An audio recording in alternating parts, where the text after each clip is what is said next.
Welcome to Wisdom of the Donut Hole, where we dig into backdrops, characters, and plots of more than a dozen books for Ron Walden, author of true-to-life Alaska crime and other Alaska stories. I'm your host, Scott Walden, and yes, Ron Walden is my dad. Wanted to clear up any confusion caused by my narration last episode, where I spoke as a narrator, then as Ron being my dad. Either way, he's my dad, and I'm very proud of him. I too grew up in the Silver Valley, experienced those Walden grocery Christmases, the freedoms of living in such a wild place so full of history. It was sad to see the area be devastated by an unmonitored industry, yet it's satisfying to see the transition to what it is today. It's a beautiful place with good people. I got an early start in the 1970s as a firefighter for Shoshone County District 2 in Kellogg. The station had a brass fire pole from the upstairs dorm area that was used many years, even after I left. It wasn't unusual to slide down the pole, bunker up, which means to put your fire gear on, jump on the fire engine's tailboard, and finish buckling your pants, suspenders, and helmet on the road while the siren wailed. The area still had a frontier feel to it. Responded to many incidents in and around the mines and smelters mentioned in Ron's bios. I responded to many friends and family that needed help with fires, accidents, rescues, and medical responses. We even created a fire and arson investigation unit, trained and certified for the job. I learned a lot pretty young. Proud to see now the progress of that department. Beautiful stations with dedicated, well-trained people. The chief was gracious enough to allow me to display a career-long collection of fire engines and other memorabilia in the new station next to Interstate 90, near the gondola we'll talk about later. My grandkids, great-grandkids, and now great-great-grandkids can see them and know where they came from. Around the start of the 1980s, when the Superfund issues began to depress the area in so many ways, I also relocated to Alaska, worked in jails and seasonal law enforcement. I returned to firefighting as a member of the City of Kenai Fire Department, retiring after 20 plus years. Responded to structural, aircraft, industrial, and hazmat incidents, conducted fire investigations, public education programs, and provided emergency medical services. I was fortunate to be involved in the design and construction of a regional aircraft fire training center in Kenai in the 1990s. Our department had a great history in establishing statewide fire investigation training and certification programs and statewide public education programs. We even built an impressive mobile fire safety house to provide multilingual information and fire safety training in English and for people speaking indigenous language and Russian. It's been used across Alaska, and we partnered with the very first Safe Kids child seat program and many others. I was just one of many. I was not the one that did all this. I retired as Kenai's fire chief many years ago. I'm proud there's an impressive group still there keeping the community safe. In retirement, I was humbled to be recruited to serve as Director of Emergency Management for the Kenai Peninsula Borough in South Central Alaska. More on that area in the coming podcast, as it plays a large role in many of Ron's books. Served under several mayors for about a decade, responded to and coordinated recovery and mitigation of damages from numerous disasters. Volcanic eruptions, tsunami warnings, earthquakes, floods, terrorist threats, weather emergencies, and many man-made disasters are still real seasonal possibilities. Now, I'm just another one of those geezers from the old Moose's Loose Bakery that heads to Ron's most mornings for coffee nowadays. It's a bit embarrassing to talk about oneself like this. One of our sons said some listeners of the podcast would like to know more about me, so that's that. A couple years ago, my dad Ron and I created Ugly Moose Alaska, sometimes known as Ugly Moose AK. It's a little publishing company for his books. From that came this podcast about the books. We thought it was really important to explain who Ron is and where he came from. Episode 1, Parts 1 and 2 do that. We're learning together and want to give you a sincere thanks for your help as listeners. Last episode, we learned who Ron was, and for the first time, we used our new Wisdom of the Donut Hole theme that was written and performed and provided by Ray Lankford of Ron's old home, Shoshone County, Idaho. This is the Wisdom of the Donut Hole, Episode 1, Part 2. We call this one Idaho's Silver Valley. So that's where the heck Ron came from. This podcast is always intended to be about Ron's novels, and it will be. He's a technology-shy guy that loves donuts, friends, coffee, and amazing almost true stories. The podcast name, Wisdom of the Donut Hole, suggests a choice between pessimism and optimism. Ron's always chosen the latter. He's referred to and recited the poem for decades as encouragement to appreciate what you have. And it goes like this. As you ramble through life, brother, whatever be your goal, keep your eye upon the donut and not upon the hole. It's optimistic like Ron. In this episode, we'll hear where Ron came from with a stroll through Idaho's Silver Valley and some of the area's history, what it's become since the Ron era, and how he ended up in Alaska writing books. Even the condensed story of Idaho's Silver Valley is captivating. It has a unique beginning, a defeating collapse, a massive positive transformation, and an amazing resurrection. Historical figures explored here. American history was made here. The people of the Silver Valley proved they're made from pretty tough stuff. They never quit. They found opportunities to succeed like Ron did. The Silver Valley's historical influences are reflected in Ron's story, style, and characters. His sense of humor and optimism reflect where he came from, an area with a colorful history with highlights found in this episode, including the Silver Valley's hungry, unusual, accidental founding father, what a jackass, Noah Kellogg and his jackass Bill. An OK Corral connection amid Idaho's huckleberry patches. Wyatt Earp and Brother Jim bring peace, roads, and a circus tent to the first county seat. A kind-hearted madam, Molly be damned, risks her life for others more than once, and she's not forgotten. An explosive collision between industrialists and workers brings boomtown violence, Pinkerton agents, and martial law, including the famous lawman, cowboy, and undercover detective pioneer, Pinkerton agent Charlie Siringo. Well-known cowboy from Texas, the famous Wild West lawman with an Alaska connection, probably as a result of his undercover success in Idaho. Siringo would be dispatched to Treadwell Gold Mine in Douglas, Alaska near Juneau, due to similar mining strife. He went on to author many books about his adventurous life. All are worth a read. The Pacific Northwest version of Love Canal. The Silver Valley earned the creepy moniker Superfund Site. It was a two-edged sword that nearly destroyed the area before resurrecting it. No longer a garbage pail kid, the valley's reborn as a highly desirable recreational gold mine.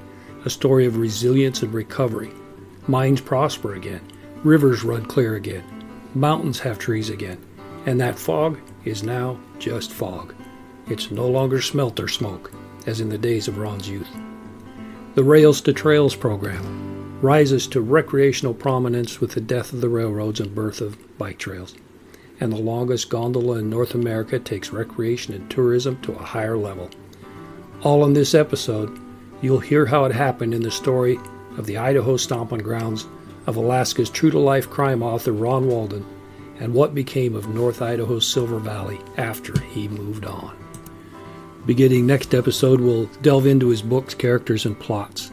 Some influenced by history he grew up around, but they're all deeply Alaskan. But right now, welcome to Kellogg, Idaho, in the heart of the Silver Valley. The Historical Marker database claims to have bite-sized bits of local, national, and global history. Historical Marker 290's in Kellogg at the intersection of West Cameron and Bunker Avenues, less than a half mile from the site of Ron's grocery store, the old family store Walden's Grocery. That database and an October 2020 KTVB TV Boise report by Danny Alsop about Kellogg and Bill are some of the sources used here. A prospector's donkey stumbled upon what would become Bunker Hill Mine.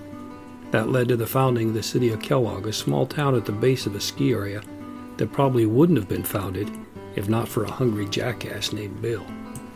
In 1885, Noah Kellogg came to the area, grub-staked by businessmen in Murray, Idaho, with food and Bill the donkey. Bill wandered from camp one September night. Kellogg searched the wilderness a couple weeks looking for Bill. 2 miles south in an area later called Wardner, he found Bill grazing on grass near an obvious lead ore deposit called Galena. Bill the jackass was dining atop what would become the world-famous Bunker Hill and Sullivan mine, founded by Noah Kellogg with partners Phil O'Rourke and Jim Wardner. Wardner became a partner mainly because his water claim was needed to mine Bunker Hill. He later founded Wardner, Idaho, and also Wardner, British Columbia in Canada. The city of Kellogg incorporated 22 years later. After a century producing tens of millions of tons of metals, Bunker was forced to close in 1981, putting thousands out of work, decimating the tax base, and leaving massive lead contamination area-wide. Bill's legacy lives on. In 1967, Jackass Ski Bowl, named in honor of Bill, opened near the mine. In 1973, Jackass went bankrupt and was sold and renamed Silverhorn. In 1990, it changed names again and is known today as Silver Mountain Resort. The city of Kellogg holds true to its donkey-discovered destiny. Its welcome sign and even postcards tout being founded by a jackass and still inhabited by its descendants. Noah Kellogg trekked from the county seat of Murray to the Silver Valley to find less prospected areas. He may have even bumped into Molly be damned, maybe even the Earp brothers, before leaving town with Bill. Molly be damned in Murray, Idaho. A 2019 story by Milana Marcinich provides insight into Molly's history. Show notes link the full article and other works by the author. A Hero's Act. Molly be damned was Idaho's best-known madam and local folk hero. In 1884, she joined a pack train crossing Thompson Pass to Murray, Idaho during a blizzard. Partway over the pass, she risked her life to help a mother and child struggling to keep up. She sat him on a horse with her. Not just for the cold, Molly was concerned for their safety. She found a rough shelter where she holed up with the mother and child, telling the pack train to go on. She'd catch up in the morning. The pack train left, not expecting to see Molly, the mother, or child ever again. Draped in Molly's furs and warmest clothes, they huddled together to stay warm until the blizzard passed. Next morning, they rode into Murray on Molly's horse. She ordered food and a place to stay for the mother and child. She paid the bill and earned instant admiration. She'd likely saved the mother and child's lives. Turning down an offer for a hotel room, she announced that she'd be taking up residence in cabin number 1. That was the cabin reserved for madams that appeared in the mining, logging, and railroad towns. When Noah Kellogg's partner Phil O'Rourke asked her name, she replied with her married name, Molly Burdan. The marriage failed, but she'd kept the name. She spoke with a strong Irish brogue, and O'Rourke thought she said Molly be damned rather than Burdan. The name stuck to become part of Silver Valley history. Molly was born Maggie Hall in Dublin, Ireland in 1853. She left home at age 20 aboard a boat to America. It was rough in America, not at all what she had planned. By 1884, she'd already been traveling western states as a high-end prostitute for years. When she arrived in Murray, people welcomed her with open arms. She finally found a home.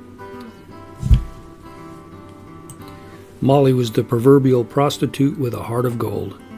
She cared for the sick, returned stolen goods, fed the poor, and contributed to charitable causes. Legend says she took good care of the women who worked for her and treated them fairly. Her last great deed happened in 1886 when a stranger rode into town. He drank whiskey and fell over dead of smallpox after exposing the entire town. Soon others were dying. While most folks stayed inside to avoid illness, Molly tended the sick. She rallied the women working for her and lectured the town people, telling them to care for each other and not hide inside. With O'Rourke, she cleared out the hotel for use as a makeshift hospital. She worked tirelessly caring for the sick, with little sleep or food. Many died, but she saved many others. The people of Murray still honor her with Molly be damned days every August. It's said Maggie Hall came to America, a Catholic, no-nonsense girl full of wit and charm. She turned bad luck and compassion into a business. She was a good neighbor. You can still get to Murray over Thompson Pass from Wallace. Just follow the route Molly Burdan took to become Molly be damned.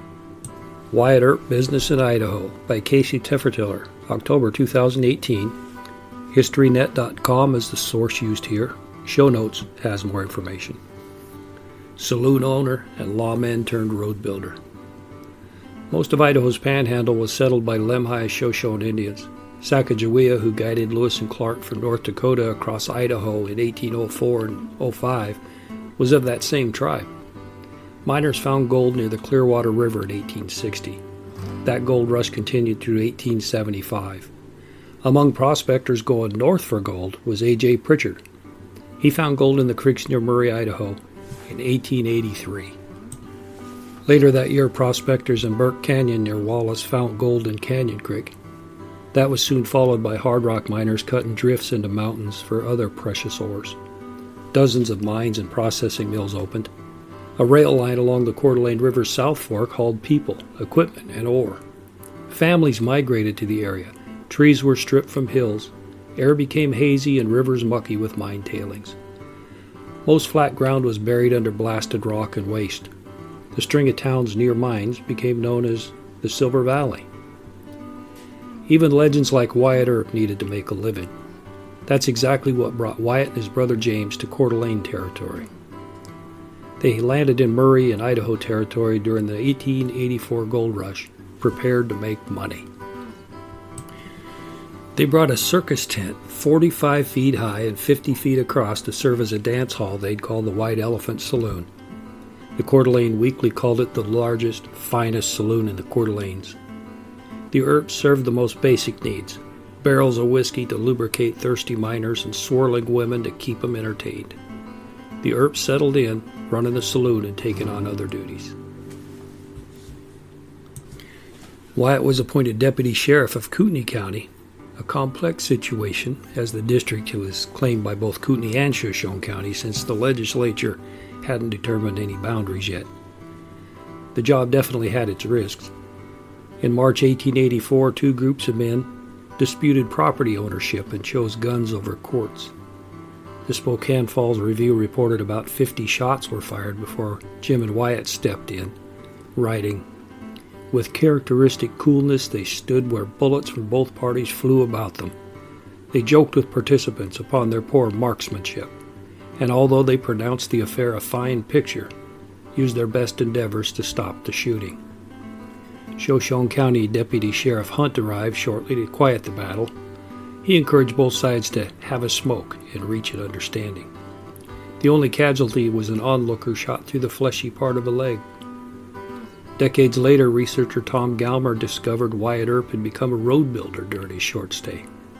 Access over Montana's Thompson Falls Trail took too long to ship goods to Murray. Earp decided a quicker route was in order. In May of 1884, Earp's crew cut a trail to the Montana Trout Creek rail stop, establishing the shortest route to Murray. Earp's trail moved supplies faster, cutting days off travel time. The side benefit? Miners wouldn't be separated from the Earp's barrels of whiskey as long. Soon Earp and partner Jack Enright escorted 200 ounces of gold over the trail to Helena, Montana. The mining boom fizzled fast in 1884. No records indicate how long Earp was in Idaho. He's identified in New Mexico territory in December 1884. He must have left before the snow hit the Coeur d'Alenes. Wyatt later found his way to Nome, Alaska as a business owner during Nome's Gold on the Beach rush.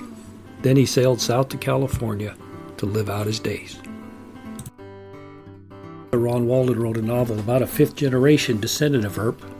Wyatt Earp V, Alaska Bush Guardian, is imagined as a modern fictional village public safety officer in remote Alaska. We'll explore the settings and people in that novel, Wyatt Earp V, Alaska Bush Guardian, very soon.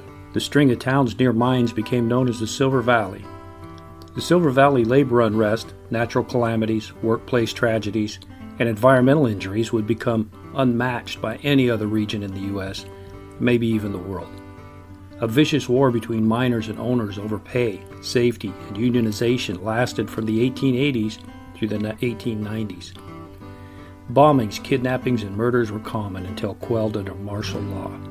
An Idaho governor was assassinated in 1905 by a bomb.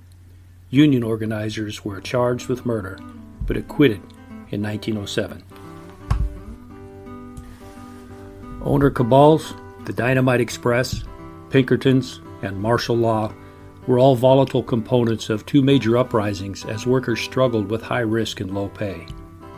In 1892, a pioneer of the art of being an undercover detective, Charlie Siringo, was discovered by the Union as an undercover spy in their midst. Sympathetic to miners' plights yet loyal to employers, Siringo's efforts seemed to help reduce strife, at least in the short term. Owners reduced pay to offset increased operating costs and increased work hours. Miners went on strike for a living wage for everyone working underground in any position. In Burke Canyon, the strike turned into a shooting war between miners and companies. To restore order, Governor Willey declared martial law. He sent federal troops to arrest and detain miners. Dozens of casualties were incurred, including 6 deaths and the total destruction of the Frisco Mill. In 1899, a confrontation arose with the Union organizing at mines not yet unionized. Bunker Hill, Sullivan miners earned up to $1 less a day than others. On April 29th in Burke Canyon, 250 Union members seized a train at gunpoint. At each stop, more miners boarded the Dynamite Express. Arriving at Bunker Hill Mine near Warner, miners carried 3,000 pounds of dynamite into the mill, completely destroying it. They set fire to the company office, the boarding house, and the home of the mine manager. As in the 1892 strike, Governor Frank Steunenberg declared martial law again. Arrests and mass incarcerations were used to return order. By 1903, Burke Canyon was the most developed mining region in the Coeur d'Alenes. After World War II, the district had 34 concentrating mills and 24 mines. During the 1970s, nearly half the nation's silver production was from the Silver Valley. After a century of mining and smelting, operations were severely curtailed in the early 1980s, resulting in massive unemployment and population loss. On top of economic difficulties, the valley had enormous environmental challenges. Amidst all the mining strife, the Great Fire of 1910 raged through the area. Ed Pulaski, a Forest Service ranger in Wallace, who was also a descendant of Polish nobleman and American Revolutionary War General Casimir Pulaski, would become a hero and then an inventor. One of the deadliest fires in U.S. history burned 3 million acres in Idaho and Montana. It destroyed much of Wallace, Kellogg, and other Silver Valley towns, and it killed 87 people. Pulaski is credited with saving all but 5 of his 45-man crew during the big blow-up. He led his crew to the safety of an abandoned prospector's mine. All but 5 firefighters survived. Pulaski was burned and severely injured, maimed for life. The mine entrance to the Pulaski Tunnel is listed on the National Register of Historic Places.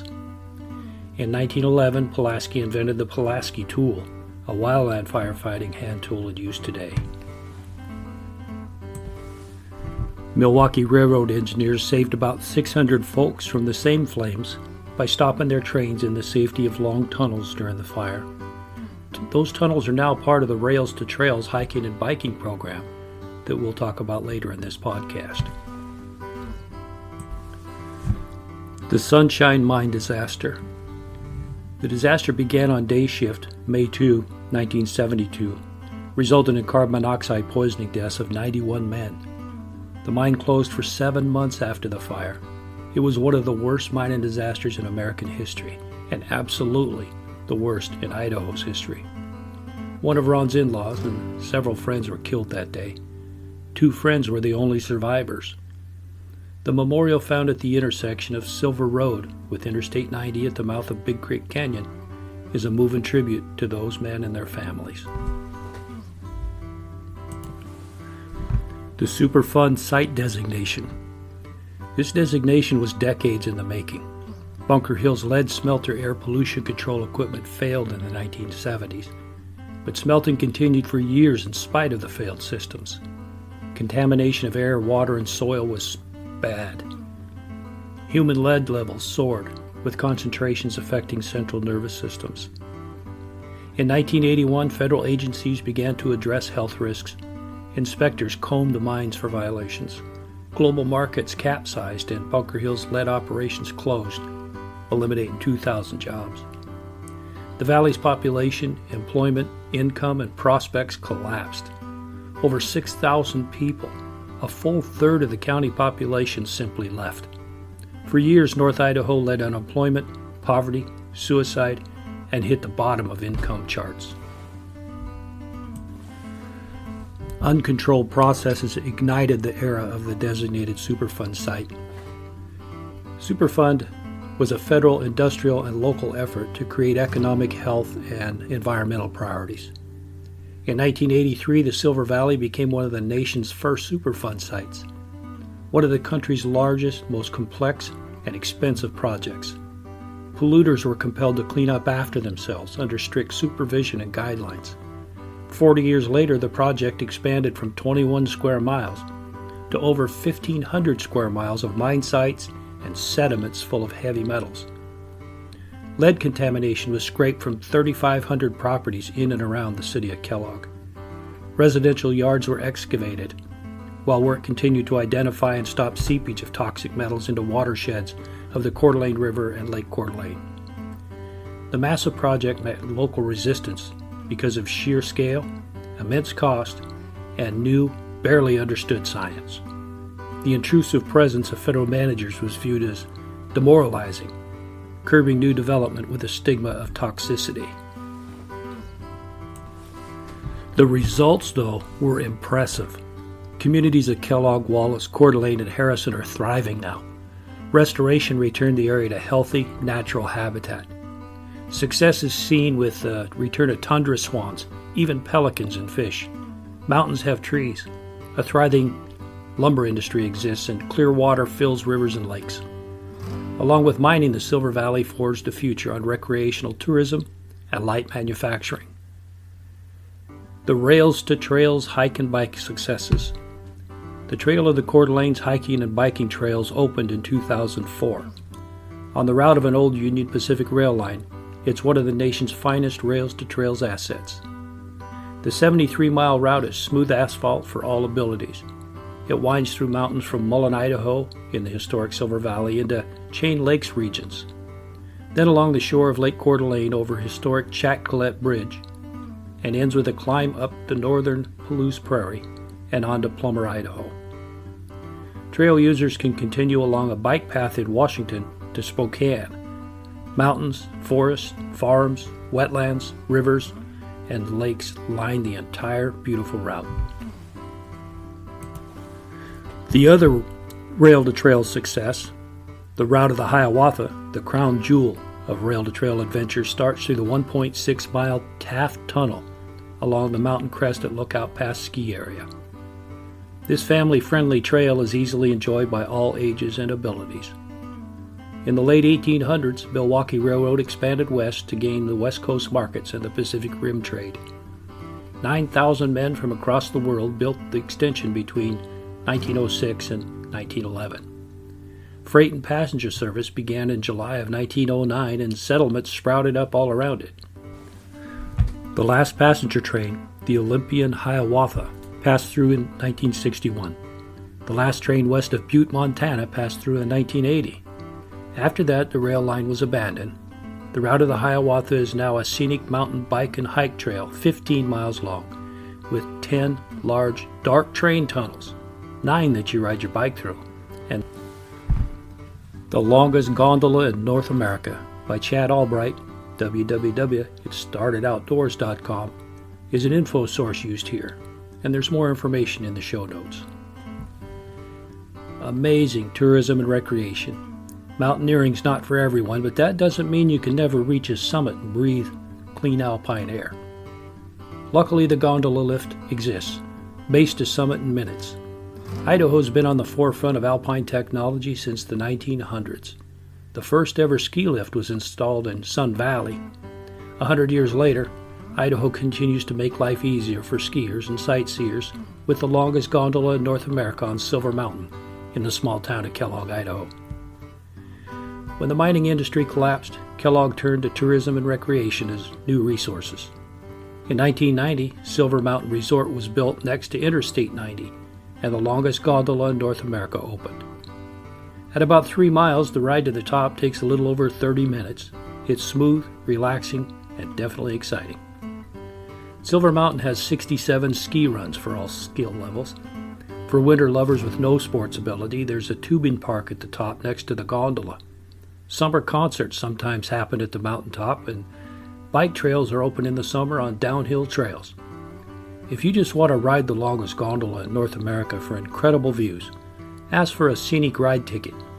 Maybe unadvertised, but if it's available, it's a cheaper option than a ski pass. Trails and paths range from easy to extreme. This nearly sums up the area where Ron Walden grew up and raised his family, and the changes he saw in the economy and related opportunities, or lack thereof.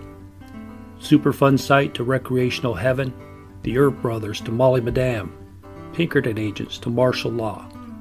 History's always been of interest to Ron, as reflected in his books with insight and descriptions of settings. Everyone, including Ron, had to drive Interstate 90, often mentioned in these episodes. It was originally the route of the Mullen Trail, engineered and built under supervision of John Mullen, a soldier and civil servant. An 1852 military academy graduate, a surveyor, a road builder, explorer, and even a participant in the Coeur d'Alene War of 1858. Wikipedia describes the war as the second phase of the Yakima War, a series of encounters by allied Native American tribes of Washington, Idaho, and Montana, where the tribes defeated U.S. Army forces. North Idaho College developed near a lumber mill on the north shore of Lake Coeur d'Alene at its outflow into the Spokane River.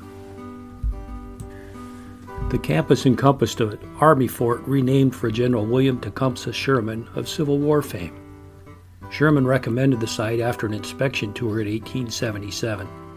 It became Fort Coeur d'Alene in 1879 and was renamed Fort Sherman in 1887, just a few years after his retirement.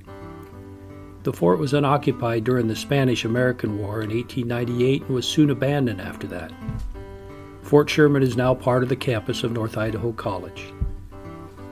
Moving north in the early 1970s to a territory-only designated estate in 1959, and so important to the nation, Alaska gave Ron a new opportunity to witness history.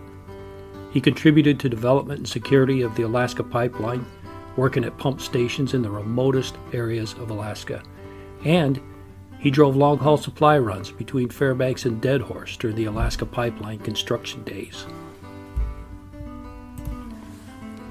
Oil was discovered in Prudhoe Bay, Alaska in 1968.